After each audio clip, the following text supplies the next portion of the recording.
Okay. So, logarithms up to this point, I have had you either estimate or they've come out very nicely, but frankly, not a lot of them do. So, it is time to finally show you exactly how to evaluate a logarithm on a calculator or on a computer. So, I'm going to show you two methods, one on the Desmos calculator and then another on your TI graphing calculator. If you have a different calculator than this, it's probably actually pretty similar. Some calculators won't do logs of certain bases. We'll talk about that in a moment.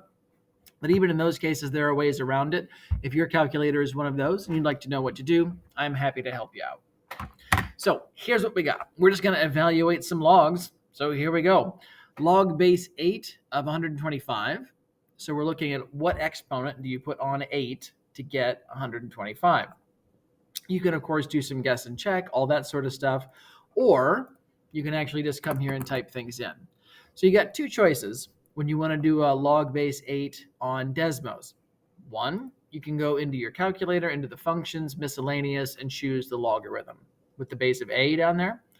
You can also, thanks to Kyan for pointing this out, you can just type log and then do an underscore. So shift and then your dash key. You should see your cursor go down, type in your base, then use your over key to get out, type in your 125. There you go. The exponent you put on 8 to get 125 is 2.3219280949. Now, typically we don't want to include all those decimals. It's often not necessary. It also takes a long time to write. So for today, we're all going to go to the nearest thousandth. So tenth, hundredths, thousandths, that's 3 decimal places.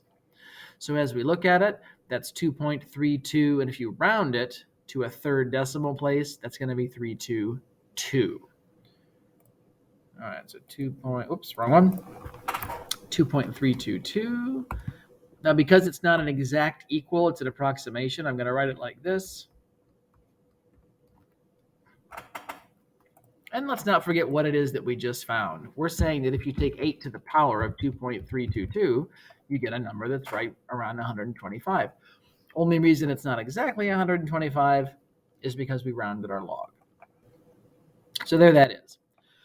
Now, let's also show you how to do these logarithms on your handheld calculator. So for log base 3 of 0.9,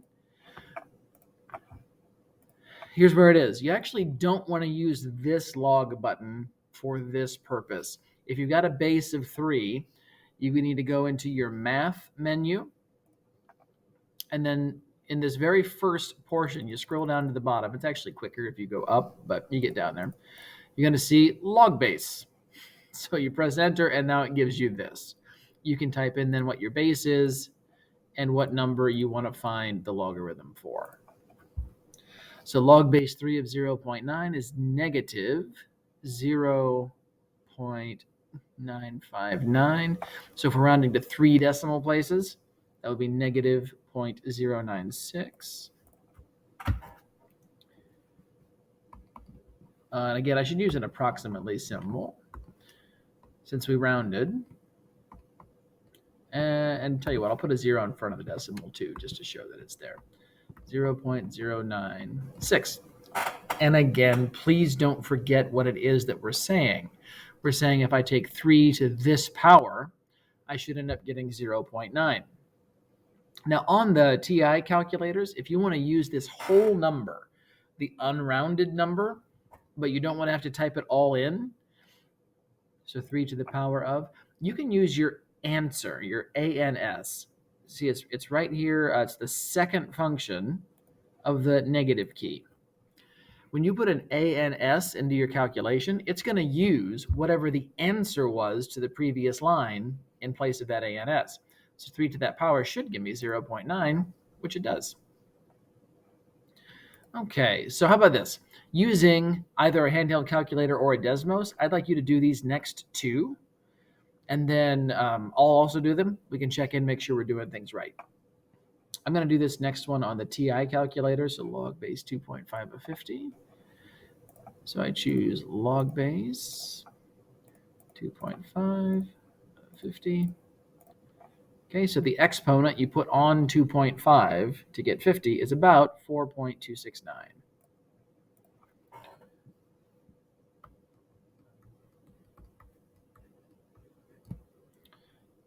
And then here, log base 1/3 of 6. For that, just for practice, I'm going to use my Desmos again.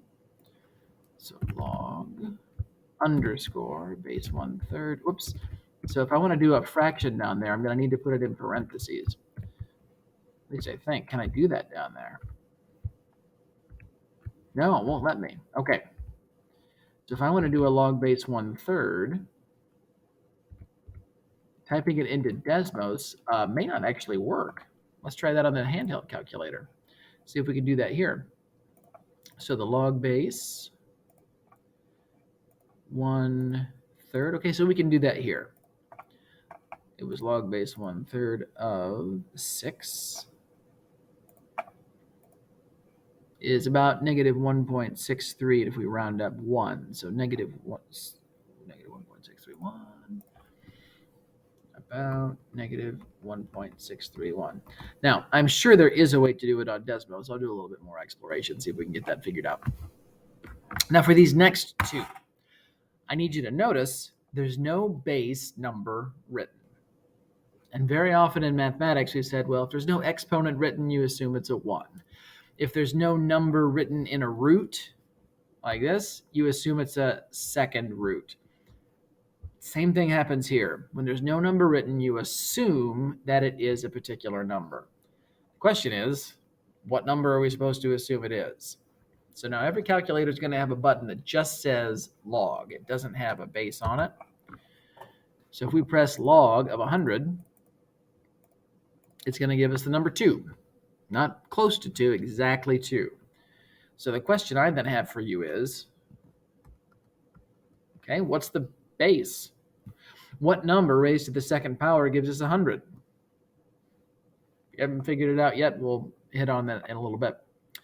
Log of 33. Let's do the same thing here. So just regular log 33. Turns out to be about 1.519. It's about 1.519. And now it's time to end that mystery. Did you figure out what the base number is supposed to be? So it's going to end up being a 10.